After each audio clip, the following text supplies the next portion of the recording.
The Buffalo Bills snowplow through Burrow and the Bengals 39-34 to go 9-4 in the season. We are going to discuss all of this and a lot more on this episode of Circling the Wagons. Let's go. To my friend Nate and all the listeners of this podcast, no one circles the wagons than Nate Escape. Circle the wagons, Buffalo. Where else would you rather be than right here, right now? Hey, hey, let's go Buffalo. Hey, hey, let's go Buffalo. The Bills make me wanna shout. What is up, Bills Mafia? Welcome to another episode of Circling the Wagons, a Buffalo fan base podcast. I am your host, Nate. Guys, thank you so much for joining us. We have a tremendous game to discuss with you guys. We have the Buffalo Bills victory, come from behind victory over the Bengals today, 39-34 in Orchard Park to discuss. It was a tremendous snow game. Great game all around. Heart Attack City, but we're going to discuss a lot of that. We're going to go over our stats of the game, our Sweet Sassy Molassy plays of the game, our Wall of Fame and Wall of Shame, and some hot takes from our followers on Twitter. So make sure you get in the comments on this live stream and let us know what yours is. But first, I'm joined by my co-hosts, John and Mike. John, I'll start with you first. How you feeling, buddy? We are now 9-4, doing well. Still in the wild card right now. Might not win the division, but a great come from behind win for the Buffalo Bills today. How you doing? Feeling great, Nate. I understand that the division is in question and folks are worried about that, but we've beaten the Chiefs, the Ravens, and the Bengals this year. All three have been Achilles heels in past seasons, and we just got to get in.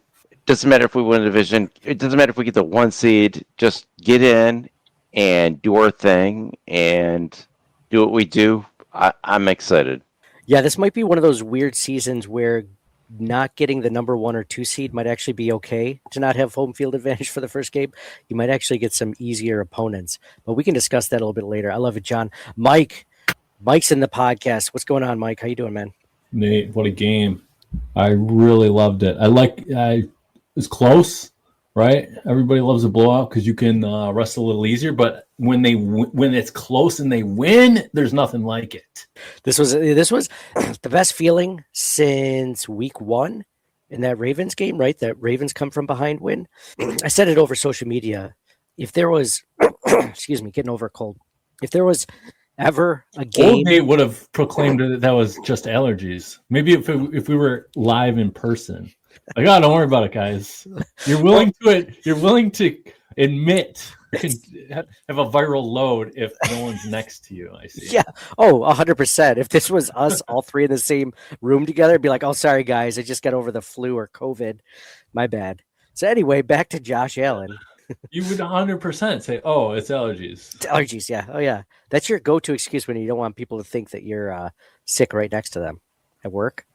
Yeah, 100%. It's like, what are you allergic to? Mold. Well, there's no freaking mold anywhere. Have you taken off some of that drywall lately? There might be some growing underneath. The go-to real quick is dust. I'm allergic to dust. It's the easiest thing to say. So there's dust everywhere. Nobody doesn't have dust somewhere. Right. So that's the easiest one. But going back to I say pollen. Doesn't work in the winter. Pollen, exactly. Ironically, when you most need it. Chlorine. To dust. Thanks. Dust, yeah. Say chlorine, but we're not near a pool. Well, okay. So I know you want to get into it because it's right off the top, but I've never heard anyone I didn't know chlorine was a thing, man. Yeah. I still don't know if it's a thing. I might have just made that up. Oh, okay. But the Bills today. So if there was ever a game where it exemplified the term "circle the wagons," like this was the game to do that. Besides the Ravens game, which I mentioned earlier, but I mean, you're down. The momentum's not in your favor, and all of a sudden, Christian Benford gets that pick 6 in the fourth quarter, and all of a sudden, this game went from like, let's hope something good happens to we're now in charge and we can win this game. Just a great back-to-back series from both interceptions on back-to-back plays by Joe Burrow. Joe Burrow, who was having a really good game before those plays. I mean, he was he was putting the ball exactly where he needed to be. If anything, his receivers were letting him down with a few drops, but I mean, he was looking great out there, except for those 2 plays, and those were the 2 biggest plays of the game. So incredible plays by the Bills. Defense, give them a ton of credit, even though they looked awful in the first half and most of the game. They came by when it mattered. It was a really weird game because after the first half and until the Bedford interception, you thought they were kind of out of it, and even after that, you're still nervous about the game. So that was weird. But also, I thought that T. Higgins, he got banged up a couple of times. It looked like he had maybe a head injury, but he got back in, and maybe he had another injury later on. But I think he was kind of afraid to get hit after that. He had a good game still. Like, his stats look good, but he had some drop balls after that, and I wonder if that affected the Bengals offense. Who are you talking about? Higgins, right? Yeah. Dude, it was like every play he was involved in, he was on the ground holding his head. I have not seen someone pointing at their head, being like, something's wrong with my head, and they do nothing. They just go run right back to the line. Well, like, the first time they went to the medical tent, and then he's like fine. 6. Like, yeah. Have you ever seen somebody being like, my head? I've never seen that. Nate, you're muted. Even Tua hasn't done that. He's gotten rocked before. So, yeah, they're like, well, you know what? You already went to the medical tent once, so we can't have you back there a second and third time. Like, there's a limit on it or something. It's not like Bills games where there's like a line for the blue tent. Like, it wasn't like that. You take a number. It's like a deli counter. Who's got 33? I'm 38. Jeez, this is going to be a long game. I thought that was inexplicable, though. Next week, it'll be like, oh, he's in concussion protocol.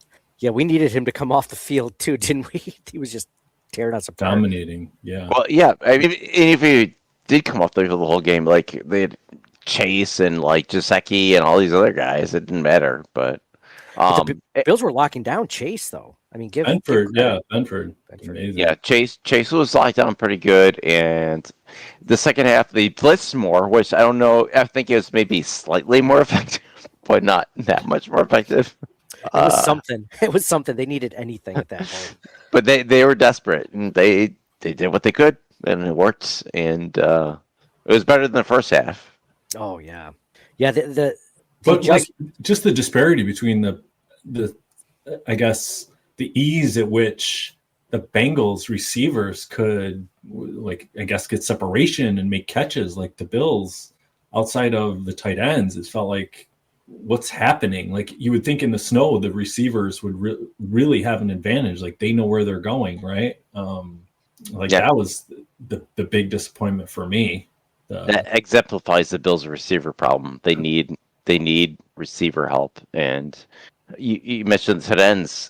The Bengals' Achilles heel on defense is against the tight ends, so that's part of the reason why the Bills were so successful there. Knox, Kincaid, even Hawes had a touchdown.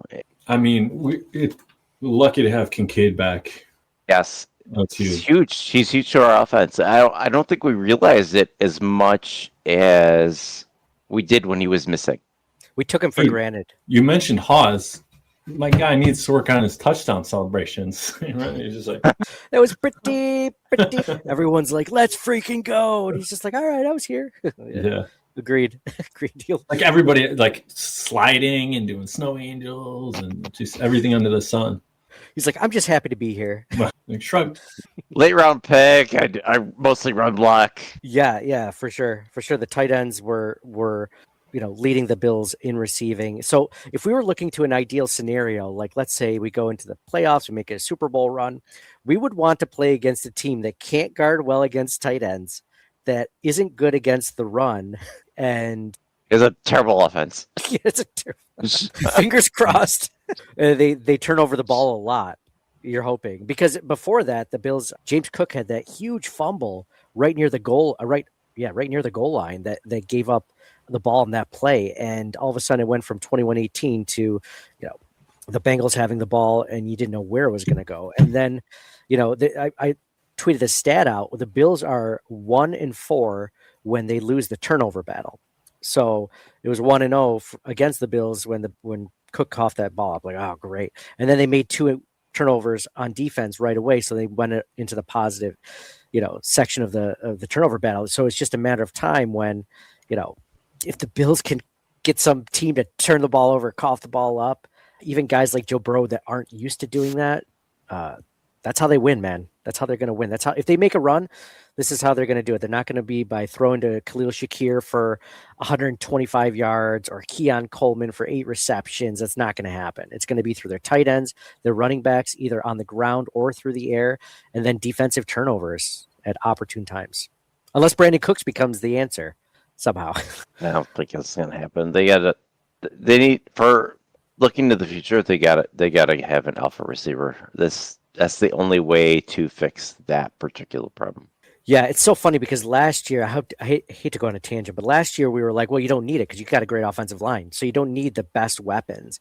But they had literally the same exact offensive line, and they don't have better weapons, and it's kind of hurting them this year. But luckily, They can't get open. They can't. So who would have thought you needed wide receivers that could get open? That's such a weird concept. So, all right, let's go into stats of the game on Buffalo Bills side of the ball. Josh Allen, 22 for 28, 251 yards, 3 touchdowns, 0 interceptions. Also had 78 yards on the ground, 8.7 yards per carry, 1 touchdown. He had that long 40-yard run, the 40-yard touchdown. Dude, longest of his career, right? That surprised me. Yeah, me too. What a great run too. Speaking of Brandon Cooks, I don't know if you guys saw it in the replay, but Cooks did an amazing job. Just like his defender was the only guy that could tackle Allen when he got out into the open field, and Brandon Cooks just kept taking his guy, thinking like he was going to catch the ball, like he was faking, like we do in Thanksgiving football, unless someone yells ball, just keep running with him. Like the defender had no chance to tackle Allen until the very end, but it was too late. Josh Allen just ran in. So. It's funny because I looked up number 18 after that because I saw the block. I'm like, oh, who's number 18? Oh, Elijah Moore. I'm like, I don't think they have Elijah Moore anymore. Who is that? I googled Bills number 18. Oh, Elijah Moore. What a great block. Wait a second. I don't think that he's still there. Yeah, they've Curtis Samuel's on IR. They've moved so many players in and out, so it's hard to keep track of them, John. I'm with you. Josh Allen, guys, what do you think? Josh Allen firmly back into the MVP conversation after today's win? Yes or no? Before today, it was Drake May and Matt Stafford had the best odds for MVP. Where was Allen in that? I don't even know if he was top 3 at that point. Hold on, I'll find out. Next week's gonna be a big one for that, right? May versus Allen. Yeah, That's always funny too. Like they always put these quarterbacks against each other. It's like May versus Allen, Brady versus Manning, and Montana versus where. Like they're not playing each other; they're playing the opposing defense. Mm-hmm. Like it makes no sense whatsoever. They don't play each other. It's like they play the defense of the other team. So the other team could have a shit defense. Doesn't matter. Well, literally, Brady and Manning were never on the same field at the same time ever in their entire. But the Patriots did way better defense than the Colts did. Oh, 1,000%.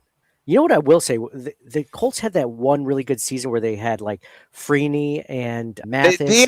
They did have some good defenses, but you're trying to compare like these quarterbacks to each other. It's like they're not literally playing each other; they're playing the other team's defense. Mm-hmm. That always struck me weird. Josh Allen was at plus 3,000 last week, whereas Drake May was minus 125. That's crazy, right? Man, why didn't I put any money on Allen? What is that plus 3,000? Because I'm a terrible bettor. That's why. So we have Josh Allen. I think he should still be in the MVP conversation. I think his odds will go up. If it was at plus 3,000 last week, I imagine it's like plus 600 or something this week. I think the rest of the season is going to be very telling for those kinds of things. But either way, for the Bills at this point, they just need to keep winning. It's unlikely they're going to win the division, but they just need to make the playoffs, I think. Yeah. James Cook leading rusher for the Buffalo Bills just by 2 yards over Josh Allen. 18 carries for 80 yards, 4.4 yards per carry. Ty Johnson had 2 carries for 25 yards. He had that 23-yard carry where he fell down on his own. He got tackled by the snow. Oh, that would have been so great. I kept thinking the whole time, I'm like, that's going to come back to bite us. That didn't That's end a up big scoring. one. Yeah, didn't end up scoring a touchdown in that drive too. You're like, oh, that sucks. Dawson Knox, the leading receiver for the Buffalo Bills. I don't know if that stat line, just the fact that he's the leading receiver for the Bills, is the bigger surprise, or that he was 6 receptions on 7 targets and not like 4 for 8 or something like that. I mean, Remember that's his like rookie year and the year in his second year is like, oh, Stonehand Knox, like dropping all of it, like, and then like after that he was fine after that, but the first couple of years are kind of rough. dude. We still see glimpses of first couple of years Dawson Knox too. So, but yeah, true. I mean, you put it well. But it was good because this was a game where they need their tight ends to step up, right? And if you're going to pay your tight end $12 million a year in Dawson Knox, like let him have one game where he goes off. And if there was ever a game, this was the game. So he came to play, to his credit. Dalton Kincaid, the next leading receiver, 4 receptions on 5 targets for 41 yards, 1 touchdown. Then James Cook, Gabe Davis, and Keon Coleman after that. Sacks. Big game Davis had a good play too. Oh, yeah, when Josh was scrambling out, was that 4th down? Yeah, it was a great play. To his left, absolutely. The Bills had 1 sack today. They had 2 interceptions today and 1 touchdown on defense. Prater was 1 for 1 on field goals and 4 for 4 on extra points, so that was pretty good for him. Let's go over to the Bengals side real quick. Joe Burrow, 25 for 36, 284 yards, 4 touchdowns, 2 interceptions. Samaje P. Ryan, leading rusher, 6 carries for 31 yards, 5.2 yards per carry. I thought Chase Brown would go off. I was wrong there. T. Higgins was the leading receiver for the Bengals. We mentioned 6 receptions on 11 targets for 92 yards and 2 touchdowns. Mike Gesicki, the next leading receiver, 6 receptions on 6 targets for 86 yards and a touchdown. And then Jamar Chase, 5 receptions on 8 targets for 44 yards, 0 touchdowns. So those were stats of the game. All right, let's go into Sweet Sassy Molassy plays of the game. Sweet sassy Molassy, get out the checkbook and pay Grandma for the rub down. All right, Sweet Sassy Molassy plays of the game. Mike, it's been a while since. But what's your Sweet Sassy Molassy play of the game? Let's go first. It's got to be the Benford pick. Blew the game wide open. It just felt like the momentum was solidly. Everything was going the Bengals' way until that play. You could see energized the stadium, the team, changed everything. Yeah, the Bills were down 25-28 up until that play, and then they went ahead for the first time. Yeah, the first time in the game, they went ahead. The Gettysburg of the game, Mike, you give it the Sweet Sassy Molassy. That's got to be the Gettysburg, right? Sure. Give it everything. John, what's your Sweet Sassy Molassy play of the game? I agree 100%. Both played the game, Sweet Sassy Molassy played the game, and Gettysburg. That it was sweet. When he threw it, it was just weird. Like for him to catch it and not get tackled by Burrow and just keep running, it was just perfect, and everything was great. No, both play the game and Sweet Sassy Molassy. Agree. It wasn't even tipped or anything, right? It was like right in there, right to him, and it was like 5 yards away. Like it was a dart, and he like jumped up and caught it. We should try and reenact it. I could try and throw it, and you could try and pick it. I couldn't jump that high. That's a good idea, though. But yeah, I won't throw it very high. Throw it right at my chest till drop it. Yeah, you know what's funny is personal story on that one. I was watching the game, and my daughter comes over. She was grabbing a candy cane, like one of the ones that had broken off the tree, and she's like, "Oh, can you open this for me so I can get because those are really tough to open. Like the little Saran wrap, it's tough if you don't have like the dexterity or you're only 6 years old." So I looked down, like trying to get the thing through or try to rip it with my hands. And all of a sudden, like I see Benford running for the end zone. I'm like, what the heck just happened? Are you kidding me? And like, I'm just watching. And as much as I make fun of the CBS broadcast or whatever, like we didn't get a replay of that freaking play for like 10 minutes or something like that. It was ridiculous. Like as someone who's just like, I know he got the ball. I didn't know how, and they didn't explain it on the broadcast. They're just like, he got a touchdown. I was just like, what happened? And it took forever to get. So that's my own personal story. But yeah, same for me. Sweet Sassy Molassy play of the game. Gettysburg play of the game. I want to give like a couple of shout outs because this was a game that had so many good plays in it. Like honorable mention, obviously the AJ Epinesa interception right after that has to go on there. Jordan Phillips knocking the ball up into the air, AJ Epinesa intercepting it right away. After that, the Bills scored another touchdown, the Jackson Hawes touchdown, which happened on 4th and goal. So that wasn't just like hey, we ran it in after a while. Like they had to work for that touchdown too. And how about McDermott going for it on all those 4th downs and 2-point conversions and things like that? Like very aggressive, and it really paid off. Yeah. I hope I might have a mention for him on the Wall of Fame segment. We'll see. But that was 1,000%, John. Aggressiveness, continued aggressiveness today. Did not tuck his tail and run when in the face of adversity. Also, honorable mention to the failed 2-point conversion for the Bengals when they scored in 44 seconds against the Bills right after that, which is crazy. They went down the field in 44 seconds, scored a touchdown. And you're just like, but that stop on the 2-point conversion by the Bills. Now, mind you, Burrow ran into his own player and fumbled it. Whatever, but at least they didn't fumble it into the end zone and they got the 2-point, right? And then this play really stands out is Josh Allen.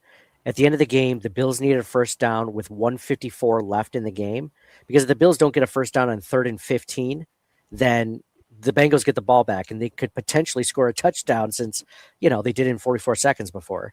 And this honestly was very close to my sweet Sassy Molassie play the game because he ran for 17 yards on 3rd and 15, got the first down. The game was over. That's literally what won them the game at the end of the game. Not the reason why they won the game, but that one sealed it. So great plays. Josh Allen putting the team on his back. Like he has to sometimes. Right before that to get it to, was it 3rd and 15, did you say, on the final drive? Man, it was like, I don't think they showed the replay, but when Allen was getting sacked, man, like it makes you appreciate a game of inches because that ball could have like somebody was swiping at him. And I think he just like lifted his arm the tiniest bit. And you're like, yeah, oh my gosh, that was so close. And they don't like, there's 20 things happening on any given play, but if that ball's forced out there, you're like, it's over. The way the Bengals, it really felt to me like the Bills stole it at the end. The Bengals played so well. And if they got the ball back, it felt like they were going to win. So just that movement by Allen, like nobody said anything about like it made it 3rd and 15, but like, man, that was such a pivotal play not to cough it up. Absolutely. Good call. You're calling that one, Mike. There was earlier in the game, I remember thinking the same thing when you just mentioned that about that arm coming up and him almost like at any moment, any of those defensive linemen could just popped it out, right? Popped it out, game over, right? And there was a play earlier where Josh ran with the ball, but he was running it with the ball in his right hand, and the defender was like grabbing at that right arm, and he got a hold of it, but not enough to pull the ball out. Yeah, Josh, move it over to that left hand. Jeez. Do you remember the sack? Another play I thought where Burrow was blindsided from the back. I don't remember who the defender was. Like how Benford. Was it? Mm-hmm. And I'm also swiping the ball. You know what I mean? You can't imagine somebody running full speed and smashing me in the back and me holding on to a ball. You know what I mean? Like how? I drop things I have my hands on constantly. Trying to get out the door. Something with nobody touching me. Your wife's like, John, you're like, It's just, hey, I was going, I just dropped my coffee. Exactly. It doesn't take much. Mike, in the same vein, I was thinking that like when Benford, because he completely blindsided him, like you said, how Burrow didn't drop the ball. But then also, I know the intent is to tackle him and then first and then secondly, like try to wrap your arms around so he does fumble it. But if he had just like not even tried to tackle him, because it wasn't like Burrow was even winding up to throw it at that point. Right, he was just standing there. He could have just like walked around and just tapped it out. Just like, took it out of his hand. I know they're going at 100 miles an hour, but yeah, just like not even hit him and just bloop. Like just I mean, worst case scenario, he picks up his own fumble, right? But it's like 10 yards back. Mm-hmm. I always think that too. That would be like that'd be so non-football like for you. You're like, oh, whoop, like just instead of like I'm gonna tackle you to the ground. Whoopsie. So that'll be the thing in 10 years. That's what everybody will be doing. Yeah. the celebration of that won't be like a, rip your chest, like let's go. It's gonna be like a Tiptoeing. a slight huzzah, like something non-masculine. Yeah, hip hip hooray, guys! So yeah, that was the Sweet Sassy Molassie plays of the game. All right, let's go into Wall of Fame. Wall.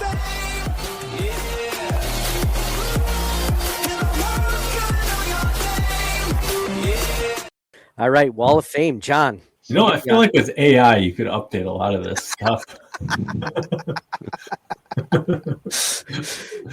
Mike, I could This is like 1998 PowerPoint. I was so proud of that graphic too. I'm still proud of it. If I'm being honest, it's clearly Andre Reed and Marv Levy, and I just put a regular football helmet over that moves just slightly, tick tick tick tick when he moves. Yeah. You'd think so. AI. I think I'm good with it. So John, who do you have on your Wall of Fame in this victory?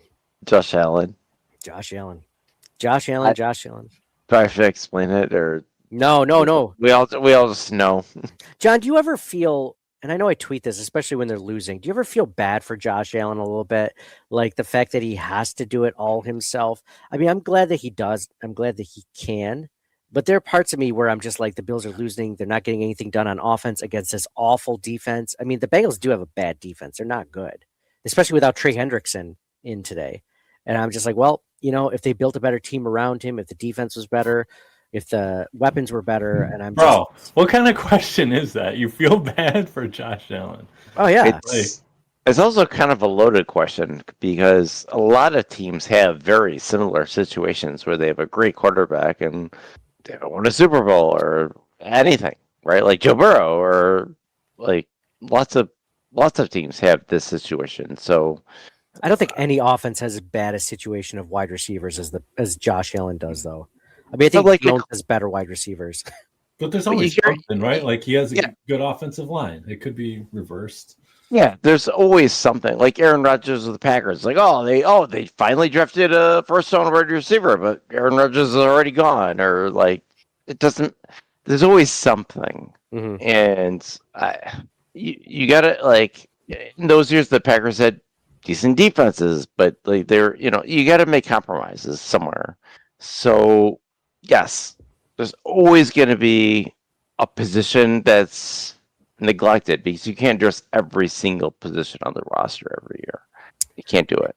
Yeah, Brandon Beads made sure of that. There's lots of holes on this roster, but yeah, luckily we have Josh Allen. Mike, is Josh Allen your Wall of Fame candidate?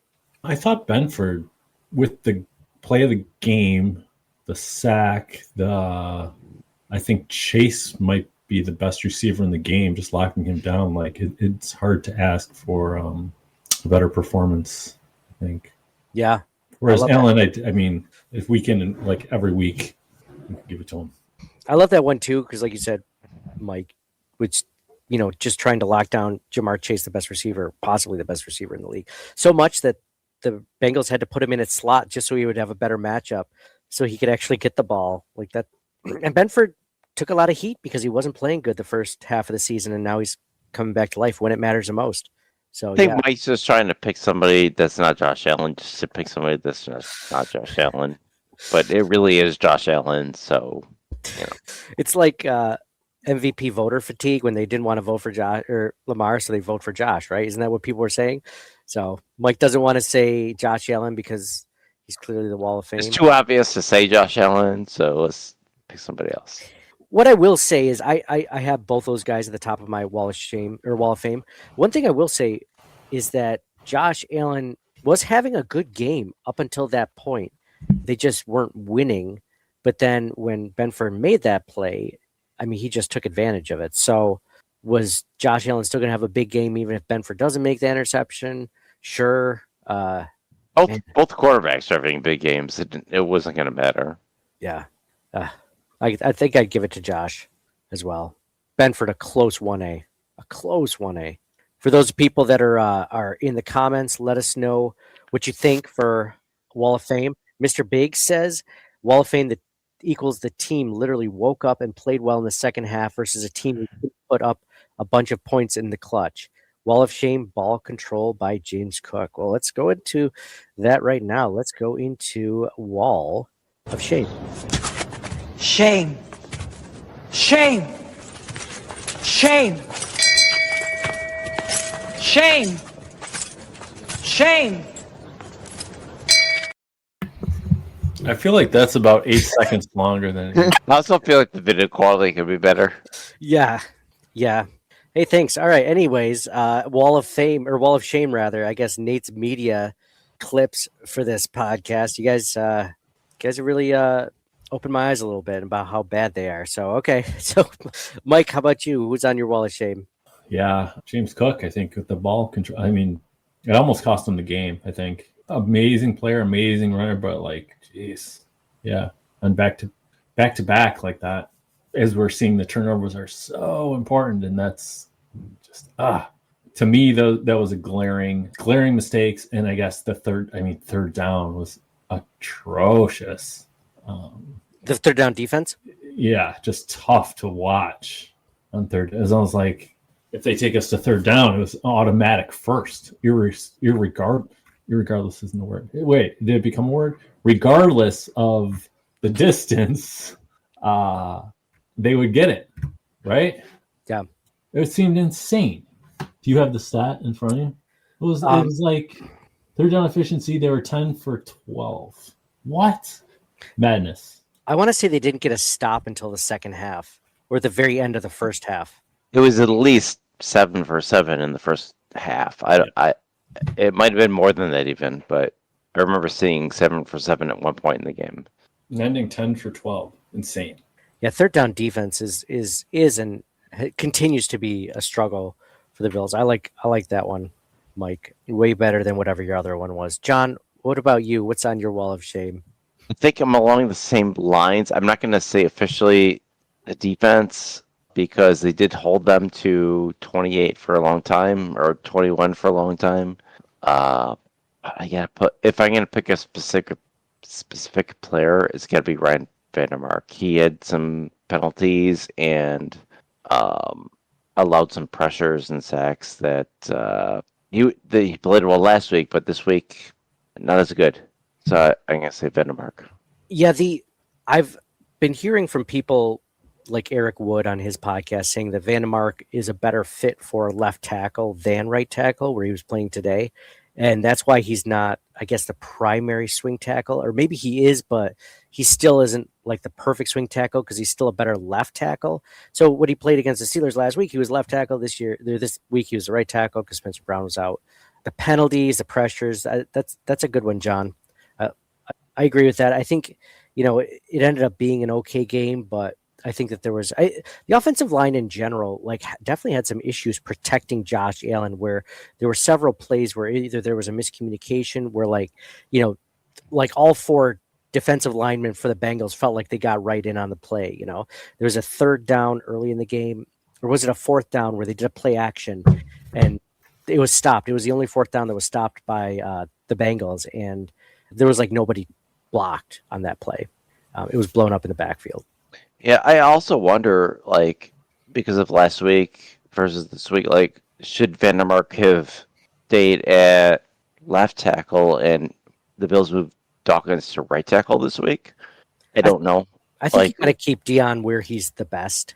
But but you want to take your strongest player and put him wherever. Your strongest player can play either tackle. You would assume, right? Vandermark is your weaker player, so put him where he's best, and then put Dawkins on the other position. That's just my opinion. I don't know the ins and outs of all these things, but that's just what I would do, right? Obviously, Dawkins is your best player, and obviously he's best at left tackle, and so you got to move him out of that position because he's your best player at that position. But Vandermark. Well, technically, Josh Allen is your best player, so where should we put him? Well, we're talking about offensive line. So Vandermark, we're talking about tackles. Spencer Brown versus, I don't know. If the Bills were having a problem running the ball, I would say the running back should hand it off to Josh Allen because he's good at running the ball too, right? You could do that too. Like I there's no think you're end. turning this around to make my point What? simplified, but I think my No, point is I would never do really that. valid. I think, what if you put Dawkins at right tackle and Vandermark at left tackle, where he excelled last week? Dion hasn't played right tackle since like college, probably.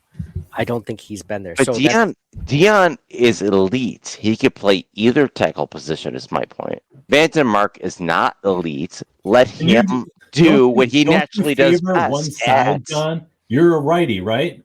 Do you do things left-handed? I don't.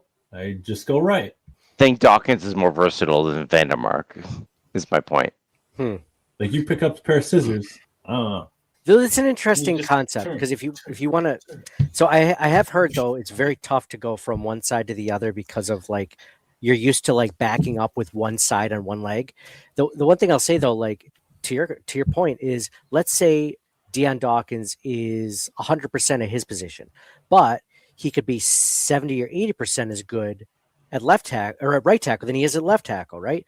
But Vandermark is like 90% as at his best at left tackle and like 40% at his best at right tackle. Then all of a sudden, the things it's like, well, maybe Dawkins isn't as bad at right tackle as Vandermark is good at left. You know, like I could see it. I mean, last week, both Dawkins and Brown were out, and they were fine.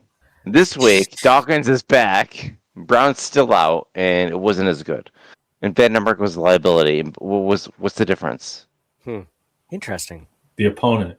Yeah, he didn't have to go up against TJ Watt too much last week, but that's an interesting topic. If you guys, Henderson's it out. It's like, I mean, there's so many things, but like it's just something to factor in, like something to think about. you know what the Bills don't do a lot, like in-game changes like that. Like when things aren't working, you don't notice a lot of like if the corner's getting burnt consistently on defense, like they're not like, hey, you know what? Maybe we shouldn't let Cam Lewis play against that or line up against that player. Let's have someone else do it. They're like, nope, we're going to stick with it. Like we're just going to keep doing it. Yeah, both Cam Lewis and Terrence Johnson didn't have a good game today. Nickel and dime corners. Harrison had some good plays. That was nice to see. Okay, can we talk about when the Bills went up 39-28 with how much time was left? 3 minutes, 3 seconds. Shouldn't that game be over? Did you say 3 minutes, 3 seconds? Oh, 3 and 3. I got it. Yeah. Like It should have been. I but was very was surprised. They went to, like the Bengals went down 4 plays, 66 yards. And I 50 was seconds. not surprised at all. I wish they I went was. past the entire time. I was not surprised. And then He's that they were gonna. I don't know. I thought that should have been over at that point. It should have been, but you know these games. 13 seconds. So that was going to be part of my wall of shame was like the third down defense, but also their lack of aggressiveness in the first half and parts of, that drive was like staying like, 5-6 yards off these guys, right? It's a 3rd and 19 or 3rd and 10. And like the cornerbacks are playing zone and they're like 10 yards off. It's like, well, They made adjustments in the second half. They were desperate. They were blitzing. It didn't always work, but they tried whatever they could do. pass rush is on my wall of shame, even though, there was that Benford sack. I mean, they looked. Oh, yeah. Terrible. For sure. The defensive ends need to get that. Yeah. Burrow had all day on some of those plays. Isn't that sad when Joey Bosa is out? Like the pass rush is completely non-existent. Like he's the kind of guy that you bring in to like complement your pass rush, not to be like the only guy that can pass rush. Well, it's just like when they brought in Von Miller, and then he got hurt, and then no more pass rush. It was done. Same thing. I did get word from a source that Joey could be ready next week. So Is it the same source that said Maxwell Harrison's out for the year? no, I'm not on speaking terms with that source, John. No, it's not the same one. That's why I bring it up. So I'm like, okay, well, the guy has actually been giving me information the last few months, and it's all been right. So maybe now I'm ready to say it that it's right. So have we heard anything about Ed Oliver? I know that like we're all saying like way like when he first got injured, he'll be back for the playoffs. Is that still on track? Does anybody know that? So there was a video of him on Instagram without like his because what he tears his pectoral muscle, right? Or was it a bicep? I can't remember. I think it's a pectoral muscle, and he wasn't wearing like that chest strap or something. He was throwing his like toddler up in the air, and they're like, "Oh, that's a good sign for his like rehab, right?" I'm sure that's enough weight that he can be, moving around. So that's still, I think, the time frame is late December, early January. But I don't know. I mean, we'll know when the 21-day window opens and he returns back from IR. It's just a matter of, when can that happen? Can't happen soon enough, to be honest. Yeah, I know. But yeah, so lack of pass rush is my wall of shame on this one, and it's just they got to manufacture it somehow. Of course, it's been on my wall of shame for like what, every season except when Von Miller was healthy and they had, and I can't remember who they had across from him. It was a really good free agent pickup, but then Greg Rousseau. Leonard Floyd. Thank you. Those first 3 games are awesome. He was incredible. He ended Aaron Rodgers' season. This is a cool comment. Jack Oswald White said, Josh Allen is the modern mix of Randall Cunningham and Dan Marino. That's an interesting mix. I haven't heard that one before. Yeah, that is interesting. I always thought of it like a combination of like Roethlisberger with his toughness and Cam Newton, obviously, because they talk about the rushing and stuff. But he's a big dude too. And then for a passer, I would say is a passer. I know it's tough, right? He's got Big Ben had an arm. Cam Newton had an arm. Cam Newton wasn't accurate. Ben was pretty accurate. That's a tough one. Third. Yeah, I almost do like a combo because he's got like an arm like Elway did, but the accuracy and like the poise, like you could name a couple other quarterbacks even. I like Elway. I like that one a lot actually. Yeah, he's his own guy. He's his own dude. Because Elway was really mobile good too. He had like a cannon, an absolute cannon for an arm, to the point where like they had to tell him to dial it back in practice because he was hurting receivers. I think. I remember those Nerf ball commercials. I never saw those. Was Elway? It's so good. Like there was like it's like a tiny little Nerf ball with little flares on the edges of the ball. You throw it 90 yards. So good. I'm looking up that commercial right now. Was it the spiral? Was it the spiral Nerf football that we all had? Sounds right. Play it on the thing. Hold on, you think I won't? I'm about to share my screen right now. There we go. You see it? The new farthest flying Vortex Mega Flight. I'm John Elway. I set a world record by throwing the Vortex football over 90 yards. I'm not John Elway, but I'm going to smash John Elway's record with the new Vortex Mega Flight. A new record over 100 yards. Awesome throw. It's an awesome ball. If you want to smash your own record, you want the new Vortex Mega Flight. Yes, that is the exact commercial I was thinking about. That was awesome. Dude, my son and I have that ball still. It's awesome. They still make them. Freaking crank that thing. John always like, what, you think you're better than me, kid? Break my records out here? I can Nerf ball. Of course I can. Mm-hmm. So I feel the natural extension is to have Elway then throw the ball. Like, don't you want to know how far he can throw it? Yeah, some guy off the street can throw it. Yeah, beat his old record. I mean, you don't have to throw more than 100 yards, so it's already like the field. It's like Tacoma Super Bowl. I feel like that could be an SNL skit where he just pushes the kid aside. He's just like, hey, what do you think you're better I than can me? throw it 200 yards. Well, the receiver can catch it and bounce. Oh, man. All right. Let's get to our, hot takes from Twitter/X. All right. So if you're not following us at CTW Pod, at Circling the Wagons Pod, after every game, we say what is your hot take after this win or loss? Jason Statham says, I said at halftime that we wouldn't win a playoff game if we got in. After that second half, I'm still not sure. Thank you, Dawson Knox, for turning up for turning up for once.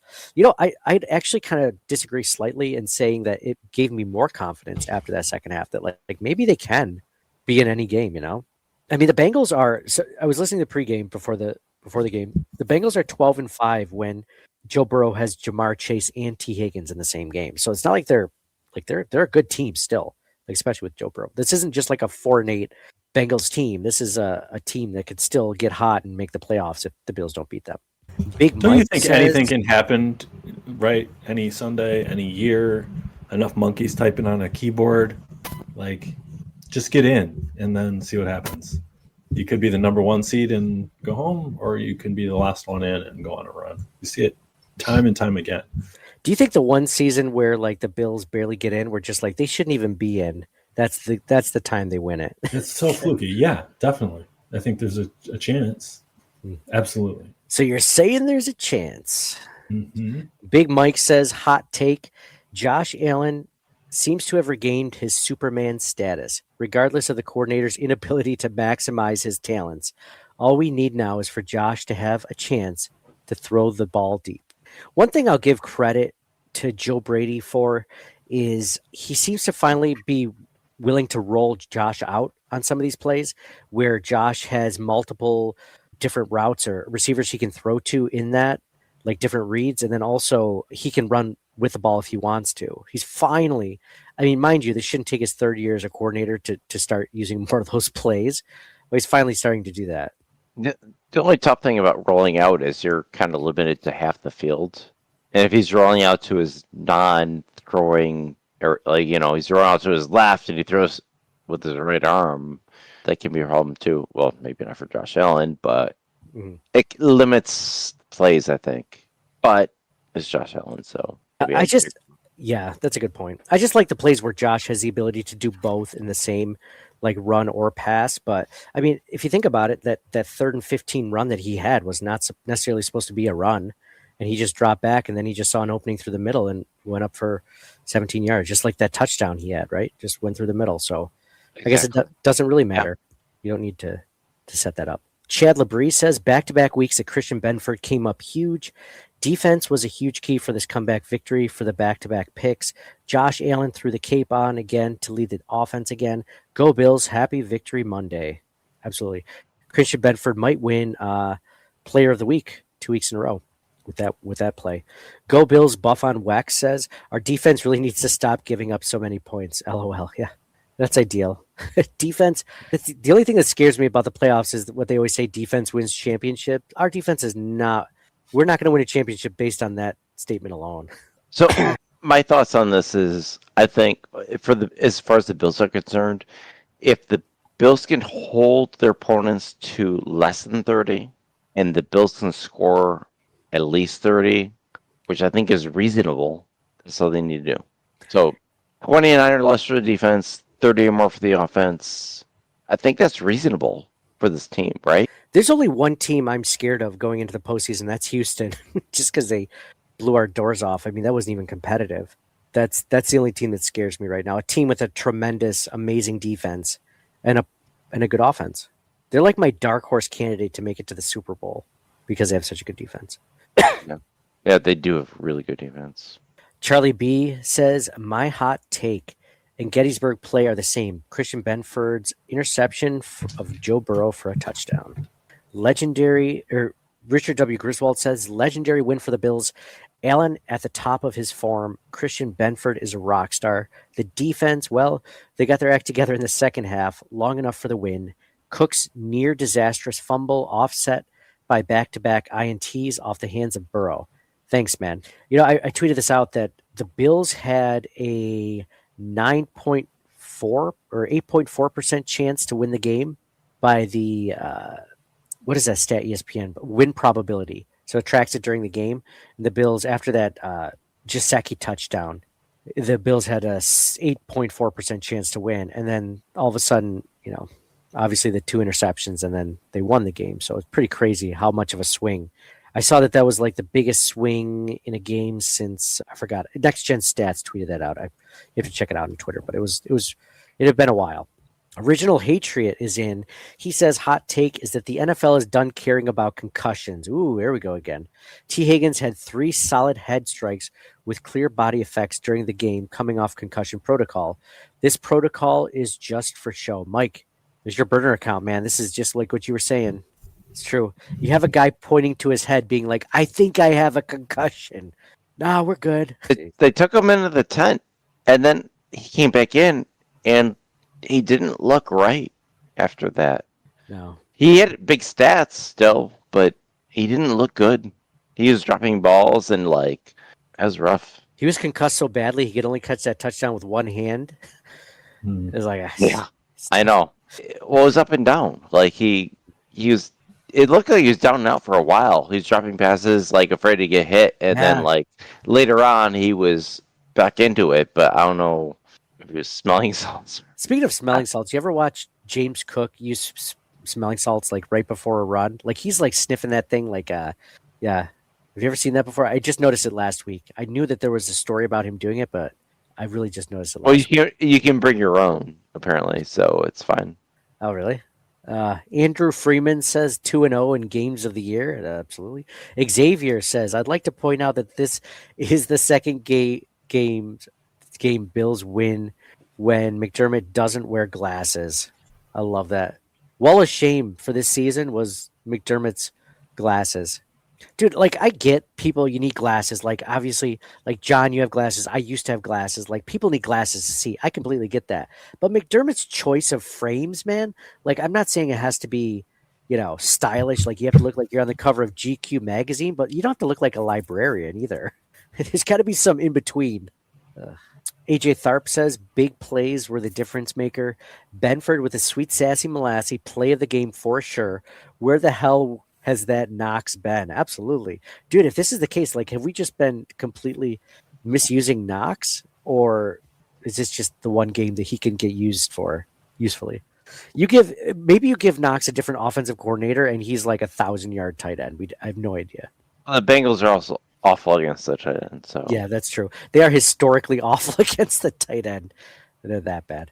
They're the worst in yards, the worst in touchdowns, like by a wide margin. Like they had like 400 more yards than the next closest team at 31st in the NFL at tight end yards. So yeah, I might even be twice the amount of touchdowns as the next like 31st overall team against tight end scoring touchdowns on them defensively.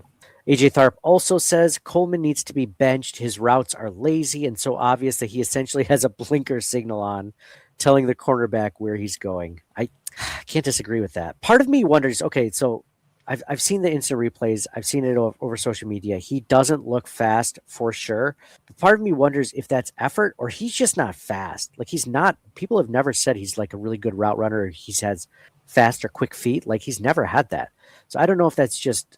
It might be laziness or effort, or it might just be the dude's just not fast at all. It's kind of lumbering. Big Mike says hot take. Joe Brady needs to forget that screen passes are his favorite crap to call. Yes, agreed. Yasinator says, hot take, we got Josh Allen. Our tight ends came to play, and despite the fumble, James Cook still had a good game. Cold take, giving Joe Burrow all that time to throw. Vandemark shouldn't have started, and crappy penalties. John, there you go. Yasinator agrees. Vandemark. Well, Vandenberg didn't start. Who was going to start? Oh, you said Alec Anderson, so that could have been an option, too. Alec Anderson was an option. He played last week at right tackle. Yeah. But they should have considered a switch. I don't know. It's tough because like one guy gets rolling. Do you bring some guy cold off the bench? I don't know. It's hard, and then you prepare a week. You can't that's a change you can't make at halftime. I feel like you can change defensive scheme, offensive scheme, but like the actual starters, especially like the offensive line, you can't like all of a sudden be like, no, we're gonna switch you to left tackle, and we're gonna bring a new guy in a right tackle. Like you can't do crap like that. I don't think so. I think they did what they could. This is from Steven, a Bengals fan, obviously not a Bills fan. Still going to choke in the AFC Championship if they make it. Oh, good one. You skipped over my comment. Oh, yeah, I'm sorry. I'm sorry, John. Jeez, how could I forget that? I even retweeted it. Here, I'm going to make it big on the screen just so everyone sees it. Super Bowls. Who's this guy replying? Hey, who's this guy? Is that your buddy? He's telling me to settle down, apparently. I thought this was just some random troll. He doesn't know that if the Bills do bad, it's season over, and if they do good, it's a Super Bowl. But your fandom also follows like the game probability chart. It's like, this is the best game, Super Bowl, to we're gonna lose. Let's just. I'm play to play most times, so it's not even game to game. Yeah, play. Oh, for sure. Play to play, second to second. If we're being honest. Yeah. Adam A says Benford saves the day. Without that, not even Super Josh was enough. Yeah. All right, those were hot takes from Bills Mafia. Thank you guys all for being a part of that. Yeah. So this is we're gonna do another giveaway real quick, unless there's something you guys want to add to this while I reach for the next giveaway. Any other hot takes that you guys have after reading about all those other hot takes? There's a Taron Johnson jersey that we're going to give away. Should I just give away the Taron Johnson jersey tonight? Should I save it? Sign Taron Johnson jersey. I don't know if anyone's going to want it after the game you had, but they won though, so that's the most important thing. And he's been a great Bill. He's still good. He's been a great. One bad game, people are like, "Nah, I don't want this one." Give it to me. If nobody wants it, I'll take it. You know. Okay. All right, that sounds good. All right. So for those of you there, so one of our listeners, Charlie B, which I've mentioned his name a few times, he actually just left us a review. And Charlie who? Charlie B. Oh, B. I thought I heard Bean. I wasn't sure if it was related to Brandon. Charlie Bean's like, your show sucks. Every time they make fun of Brandon Bean's draft picks, I hate them. No, Charlie B, just like the letter B. So okay. CTW is great. Listening to Nate and the crew is like sitting around a table with your friends. They make valid points, honest critiques of the game, and few laughs to boot. And a few laughs to boot. I love how they encourage fan participation. Absolutely. In fact, Charlie mentioned over Twitter, he's DM me. He's like, "Hey, you know what'd be fun is if you had a few listeners come in like after the season is done and to just kind of break down like thoughts on the season and stuff like that." I'm like, you know what? That's actually not a bad idea. It'd be fun to get like 3 or 4 listeners, maybe give you guys a week off, or if you guys want to be in on it too, we could have like a 5 or 6 person panel and then just kind of like forensically break down the season. Where did it go right? Where did it go wrong? Like that's kind of a fun thing maybe do for 1 week. So we'll see. You did something similar to that once. You did like a contest where somebody won and came on. And the original Patriot. The original Patriot. Exactly. Yeah. So that's happened before. Yeah, maybe I just do. Yeah, maybe I do the random thing picker. I pick like the 3 or 4 most interesting people that participate in these live streams, or just in general. Yeah, maybe we'll see that. I like that idea. So remember when you gave away those seats from the stadium? Yes, yes, that's a good one. It's a good thing to give away from our old sponsor. Yeah. Didn't we almost like smash out the window in one of our cars? I can't remember. Was it my car? Your car? We got him in, and then we were going to slam down the trunk and the armrest and poking out. Like, oh my god! Thank goodness. Those things. It's funny because I just had back surgery, and so Mike, you had to carry those things. Those things were freaking heavy, weren't they? Oh my! I needed back surgery after that. Mike has 3 bulge discs now. But yeah, those things they're just solid, right? Of course they have to be. Yeah. They probably have to. What do you think the weight limit on those seats are? Like 300-400 pounds? Jeez, they better be for the fans sitting in them, right? Yeah. Week in and week out. Yeah. So you're probably talking like it's probably about 100 pounds you were carrying. No joke. Oh, easy. Easy. I mean, you didn't struggle that much, but yeah, you were just like they were sticking up. Did we not slam it in, or we just like did it slowly just to be safe and see if it was going to hit? Because you had we almost did, and then we were like, "What?" And we kind of caught it, and then we just moved it in farther. I'm so lazy. Like, that's probably good enough. Smash. But that's how you hurt your back, like lifting it away from your body, right? Oh, true. Yeah. So. Yeah. Jeez. Well, I didn't say you were being lazy. I wasn't helping anything, but yeah. Dude, you know they're selling the seats from the stadium now. Oh yeah. Yep.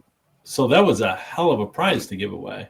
Yeah, I think they're going to do the same thing with this stadium, right? So like they're just going to like it's going to be the weirdest demolition of. No, they're selling them. I think like $650. Oh, that's right. I'm sorry. Yeah, they are already selling them. Yes. Yeah. So $650. Man, so I gave away a $650 item. Jeez, or at least $300. That was like season tickets for us back in the day. Yeah, what were season tickets when we bought it? Last time we had it was like $500 or $600. Yeah, I thought it was 800. 800. I was thinking 5. I thought it was like 300. I thought it was like 300. Yeah, for 8 home games for rock tile seats. We did it a couple different seasons. I think it was like maybe you did. I don't think 550 or 650, like in that area. So John, we the whole season. We all had seats together, and then separately, like a few years later, you had seats with a group of other friends, which shall not be named, and then I had a group of seats with like other friends. They were similar. It was similar though. It was around $550-$650 for the whole year. I thought included. It was nobody told me. Well, I might be including parking and stuff. Mike's friends. Just the fact you did it. No, you were involved in one of those seasons. I'm pretty sure. Yeah, one. Mike's the reason why we stopped having them all together after that. I can't do this again. No, that was fun. I miss those times. They're good. Yeah, it was good. Yeah, it's fun. The tailgating is great. I mean, when the Dude, they lost every week. I remember, 53-3 against the Patriots or whatever it was. Those were rough years during the drought, but dude, you'd smell like just like a rubber fire when you got home. Those were the days. Yeah. I still miss it. It's still, you know what sucked about having those seats in the rock pile is that the people behind us just like wouldn't shut up. Like, and not even just cheering or anything like that. They're just like so negative the entire game. And it's not like negative, like there's always negativity, like we're negative on the podcast or in our text messages. Yeah, like, I'm definitely not negative about anything ever. It was consistently like, oh great, here we go. And then like After, they'd actually like, have the first play. Yeah, like they were done. And it wasn't even like funny negativity. Like there's some things that are just hilarious, you could say, like make it entertaining. Yeah. They were not. So it's kind of a drag when you're wet and cold and you're just like they're getting trounced 53-3. So but in those days, you knew they weren't gonna do anything and win a Super Bowl or anything. It was really just for the tailgating experience, hanging out, being with friends, and not for me, man. And it's no, that's cool. And it still is, and that's the whole reason for that. You know, the whole atmosphere. I'm kind of disappointed the new stadium is going to have less seats. I'm not sure how this is going to work. I'll tell you, the prices are going to be higher. Well, I know that, but skyrocket.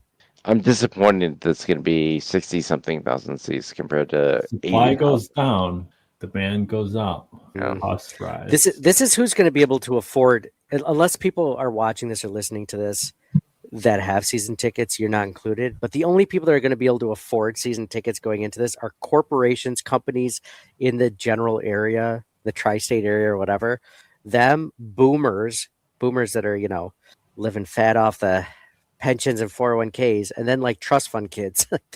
those are about the three categories of people that can afford, like, because it's easily $5,000 per PSL before you even start before you're even talking about tickets. And those are for like okay seats, not great seats. I have a friend whose company has the club seats now. I think they're Pepsi clubs or Jim Kelly club seats. The PSLs for those tickets are, I think he said $25,000 per seat. And the amount per ticket is about twice as much as it is right now, which isn't bad. It's about what you would think it would be. So it goes from like, $3,000 or $4,000 per ticket to like $6,000 or $8,000 next year, which is what you would think. But like the $25,000, like his company, who's probably doing pretty well, is like, yeah, we can't afford this. And that's a write-off for them, you know? Do you even know what a write-off is? No, they just write them off. They just write it off. It's fine. Yeah. Yes, just write it off. It's free. It means it's free, Mike. It's another way of saying free.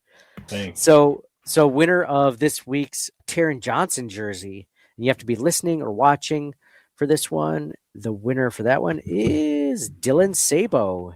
Dylan Sabo. If you are listening or watching, you have won the Taron Johnson signed jersey. So thank you guys all for listening. Thank you guys for all being a part of this. Thanks to Mike and John, as always, for making this entertaining and fun. So unless you have any final thoughts, signing off for John. I love you guys. Go Bills. And for Mike? Go Bills. It was a great game. See you next week. For me, Nate, go Bills. It was a great game. John, I did the season tickets for the friendship and the tailgating and the good times, even if Mike didn't. So go Bills, and we'll talk to you guys again next week. Thank you for listening to the Circling the Wagons podcast. Download and subscribe to us in your favorite podcast service. Email us at ctwpod@gmail.com. That's Charlie Tango Whiskey Pod@gmail.com. Follow us on Facebook and Twitter at CTWPod. And most importantly, go Bills! Nobody circles the wagons like the Buffalo Bills. Nobody circles the wagons like the Buffalo Bills, Nate. Well, listen, the whole show is called Circling the Wagons. Say no more. I love it.